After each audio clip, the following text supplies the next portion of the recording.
हरि ओम हरि ओम हरि ओम। ओम सहना भवतु सहनो पुनतु सह वीरों कर भाव है तेजस्वी नावरी तमास्तु माँ विद्विषाग।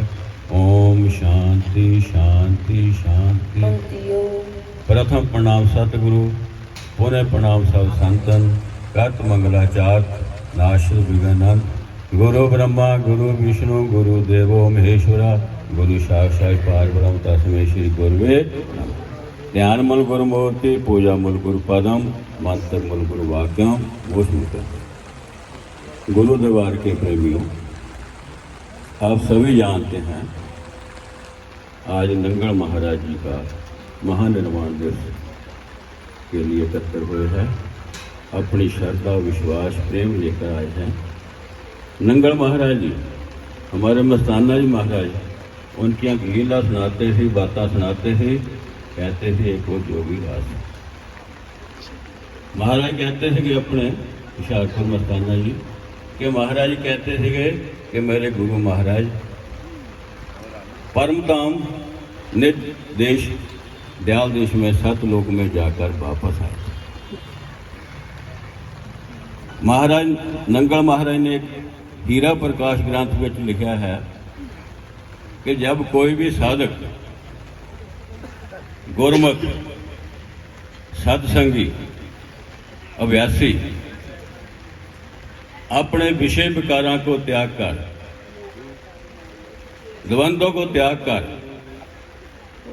पूर्ण परमात्मा की प्राप्ति के लिए पूर्ण विरागमान होकर सतगुरु के बतलाए हुए मार्ग पर जब तत्पर रहता है तो वो इस पिंड देश के 6 चक्रां का भेदन करते हुए सांसर दल कमल को पार करते हुए पार ब्रह्म में पहुंच जाता है, अपने दयाल देश पहुंच जाता है, निज घर में पहुंच जाता है, परम धाम में पहुंच जाता है। जब उसको पाकर ऐसी सब वंदना तो उसका छुटकारा हो जाता है। यही गुरु का प्रसाद होता है। नंगल महाराज यही प्रसाद देते थे, अपनी नज़र का प्रसाद देते थे। जितने भी कहते थे जाते थे अपनी नज़र से प्रसाद देते थे। ऐसे हमारे मस्ताना जी महाराज जब मौज में आते थे कहते थे अब फुलियों का प्रसाद क्या करना, बर्फी का प्रसाद क्या करना, नज़र का प्रसाद वो किसी भाग्य वाले को मिलता है। जो मन है अपना, ये पिंड देश का नरपति है, इसका निवास हृदय कमल अष्टदल पर है। ये मन नंगल महाराज ने अपने हीरा प्रकाश ग्रंथ में जो सब वृत्तांत लिखा है कि मन चंचल है, घूमता रहता है, भ्रमण करता है, स्थिर नहीं रहता है। इसकी 8 दिशा है, जिस दिशा में जाता है उसी प्रकार के इसके विचार हो जाते हैं।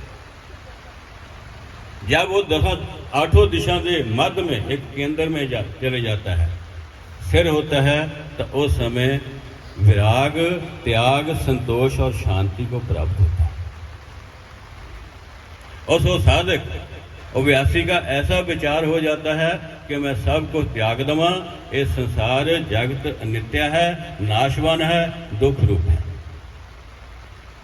और उसके विराग की गाथा करता हुआ उस ईश्वर के प्रेम में मगन रहता है। जब ऐसी वास्ता होती है, ये वास्ता कैसे होएगी? गुरु की कृपा के द्वारा है। गुरु को अपने आप को समर्पण कर देना चाहिए कि मेरा कुछ भी केवल कहने के नहीं,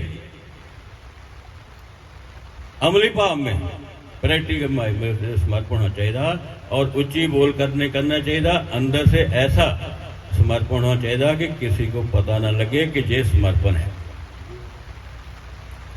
जब 8 दल घेरे से बाहर होता है तो जागृत अवस्था में होता है, जब से उसके अंदर होता है तो स्वप्न अवस्था में चलता है।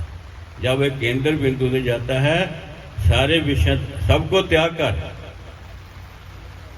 दलों को त्याग कर उसमें लवलीन रहता है। जब अजब्बा जाप और अनहद शब्द इससे न्यारा होके जपा जप और अनहद शब्द में लीन होकर एक होकर ऊपर की ओर गमन करता है। ऊपर कहाँ करता है? आंखों के ऊपर करता है और हौली हौली उस परमात्मा के ईश्वर के समीप होता है, उसी का रूप बन जाता है। जब ऐसी स्थिति को प्राप्त करता है तो उसमें एक आ जाता है, दुई का ज्ञान ही नहीं, उसमें दो जाति नहीं, केवल एक ही है। एक कौन है? हमारे नंगल महाराज जी, नंगली महाराज जी, जो सत है, जो सत्य है, नित्य है, वो ही है। जो परमता में रहने वाले हैं नंगली महाराज, उसका ही रूप है और नंगल महाराज भी उसका ही रूप है। जब ऐसी सिद्धि होती है, इस देह में जाना सकता है, इस देह के बाहर नहीं मिलेगा।